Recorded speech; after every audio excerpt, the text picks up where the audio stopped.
Hello, everyone, and welcome to day 23. Today we're going to be doing a Chardonnay, and we're doing this is a 2014 Acacia.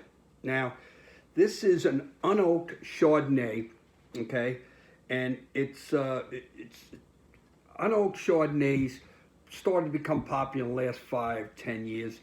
Robert Mondavi, who was in '71 with his Napa Valley Chardonnay. When he first came out, that was the gold standard. It was a big buttery wine, a lot of oak. They used to call them, butter rums. They taste butterscotch.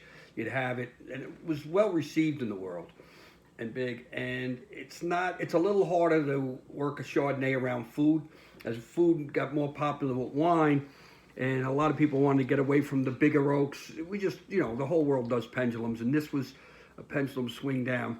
And in '71, it was the thing to put California on the map, along with their Cabernet Sauvignons, because as I mentioned the other day, they had the Paris Surprise in 1976 or 5, and they swept. You had Joseph Phelps, you had Heinz Sella, you had Freemark Abbey, you had Mondavi. So you had a lot of guys come over there and knock the cover off the ball. They dominated the French in all the blind tastings, and they walked away big winners.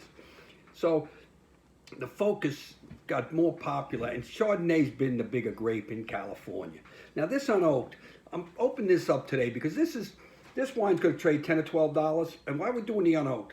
See, the unoaked is done in a stainless steel fermentation. Now, when they do the fermentation, and when it gets towards the end, they stir it every day, when the yeast gets in it. But the unoaked is done in the stainless steel vats. It gives it a clean, crisp. It's similar to the Sauvignon Blanc in that aspect. Okay, it goes with the same kind of food, soft cheeses, crispy salads, that along the lines. Now, these wines, I just see twist-offs. These are pop and pour kind of wines. Now, a good thing to do, if you ever go to a good restaurant, okay, this would be a kind of a wine you might see in a restaurant that would use this as a rack, a bar pour. Because, if they buy it in bulk, they can get this for $9 a barrel. Now, what I used to do, when I picked out a couple of great wines in the '80s. I used to stop at, on the way home from the office, I'd walk to Penn, and I'd stop at, once or twice every 6 months, I'd stop at La Bernardine. You can't get in there for 6 months for reservation, but you can stop and have a glass of wine at the bar. So you have a glass of wine at the bar, and you walk to Penn Station, and, you see it. And whenever you go to a good restaurant, always, some people want to ask for give me the Hess Select, give me this. Always have, I think it's a great thing to do. I always do it. If I go to a restaurant that has a sommelier, and they're doing high, they want to serve a particular wine at a good price. Like, they wouldn't serve the 90 plus because it's too generic. I mean, it's great for us to drink, but the sommelier wants to pick something that's off the run, and people go, wow, that's good. What is that? So, and this is an unoaked Chardonnay. Now, this vineyard was founded in 1979. They did a Pinot Noir, and they did a Chardonnay. And the Chardonnay is the central coast, it's cool, and the cool is perfect for the Chardonnay grapes. It's got a cool climate. That's why they do the cold fermentation too with it. Now this wine, because it's unoaked, you're supposed to drink it like a couple degrees warmer than the oak Chardonnay. Now we're picking up a lot of citrus here. Again, we do the twirl, keep our exercise going. This is a big fruit, not big, but it's a well-balanced fruit bouquet. Smell like an apple. It's amazing. Sometimes you'll smell like a green apple. Sometimes it'll be like a pungent, they'll say it's this type of pear or that type of pear. To me, with pears, I can smell pear, but sometimes you can definitely smell green apple. This has a green apple smell, and it's clean. Now this is a little a little a little more sweeter, I would say, than yesterday's New Zealand Sauvignon Blanc. But it does the same type of foods. You know, you're going to do this with a soft cheese. You're going to do this with a brie. It brings you back for a taste. I tell you, it's got zest. It's got zest, and it's a little warm. We're drinking this like 5 degrees warmer than the other one. I stuck it in that bowl, you know. So this drink's a little, so you get more of a taste. It's more round, where the other one's colder.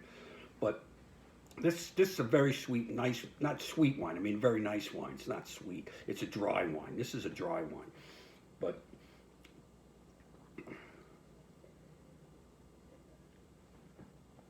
So you have a good taste without the oak. Now I like oak sometimes. Sometimes you want an oak. There's nothing wrong with wanting an oak. This wine scores about, this would be $10 to $12. This is like an 88. Okay? This is an 88. And I would say the big flavors in this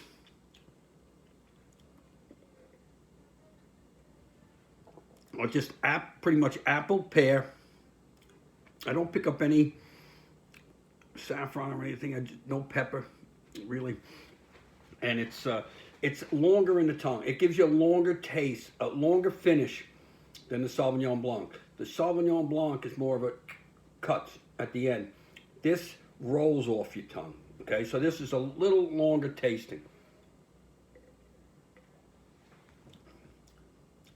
Maybe a kiss of mint, ever so slight. Let's do another slight pour here.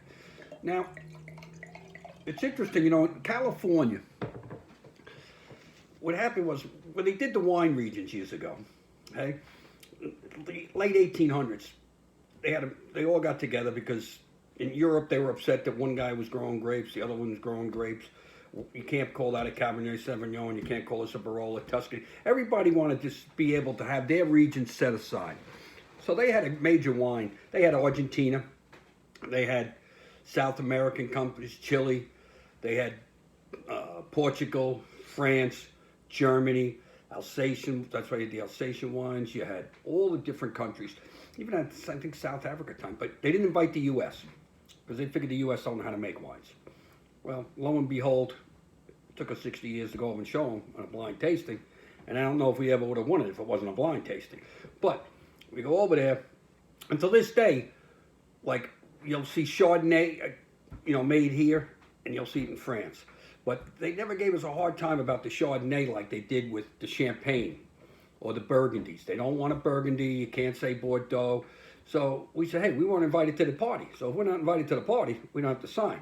And then in the Paris Versailles, at the end of World War I, we were supposed to sign, but we didn't sign the Versailles. It was like an amendment to it, saying that we couldn't call our champagne. Well, we never signed it because it was during Prohibition. We didn't even think about it. So we never really respected it. And then in 2005, we started respecting it. And we said, okay, we won't call it unless it's already in business. If it's in business, you can call it champagne. Otherwise, we call it sparkling wine. But anything, they respected that as far as that goes. And like Hardy Burgundy, the jug wines, Colorado, you can be Hardy Burgundy. But only as long as they're in business. Once they're out of business, you have to go back and on the new pack in '05. But that's just a quick little wine history there. And listen, this is a good wine. A lot of fruit. Not tight. Well-rounded. Pushes the cheeks out. Doesn't bring them in. Last night, a little drier. Brings the cheeks in. This one pushes it out a little. Okay? A little longer in the tongue. A little longer finish. You know, you can feel your tongue going to the top of your mouth. Not like a Chianti. More of a roll. It rolls off. Okay? Listen. I wish everyone the best. And once again, we can't forget the men and women who are helping this country and every day on the front lines, and everyone who's supporting us in every which way. I mean, from like I keep saying, from the truck driver to the guy packing the store to your guy dropping food off because he's trying to make a living, and you know he doesn't want to be there dropping off food, but he has to do it to survive. And listen, let's pray for all, and we'll get through this. You know, they say I don't know if it's too soon to say we did the downslope, but let's pray it's a downslope, okay? And God bless you, and we'll see you tomorrow night. Tomorrow night, I think we might do. I think we'll do the Bordeaux. We'll dance in France, okay? God bless you and take care.